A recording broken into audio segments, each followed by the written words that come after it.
മുഹമ്മദ് കബീർ നിസാരി തങ്ങൾ, ബഹുമാനപ്പെട്ട ഖ്വാജ മുഈനുദ്ദീൻ ചിശ്തി തങ്ങൾ ഇതുപോലെയുള്ള ആരിഫീകളാണ്, റബ്ബുൽ ഇസ്സത്തിന്റെ മഹ്മൂദികളാണ്.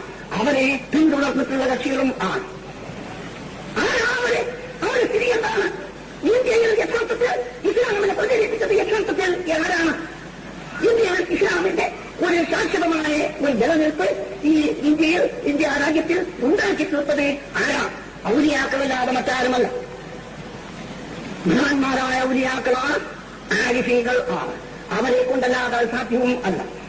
ഞാൻ ആ സംഗതി ഇവിടെ കൂടുതൽ വിശദീകരിക്കുന്നില്ല. ഇനിയും ഇവിടെ നമ്മുടെ മാന്യ അതിഥികൾ പലരും ഇവിടെ സംസാരിക്കാൻ ഉണ്ട്. നിങ്ങൾ വളരെ ക്ഷമയോടുകൂടി കേൾക്കണം എന്നും നിഷ്പക്ഷ ബുദ്ധിയോടുകൂടി സംഗതികൾ വീക്ഷിക്കണമെന്നും ചിന്തിക്കണമെന്നും മാത്രമേ ഞങ്ങൾക്ക് നിങ്ങളോട് ആഹ്വാനം ചെയ്യാൻ ഉള്ളൂ. അല്ലാഹു സുബ്ഹാനഹു വ തആല ബഹുമാനപ്പെട്ട ഔലിയാക്കൾ, ആരിഫീകൾ, മഹാന്മാരായ അയിമ്മത്തുൽ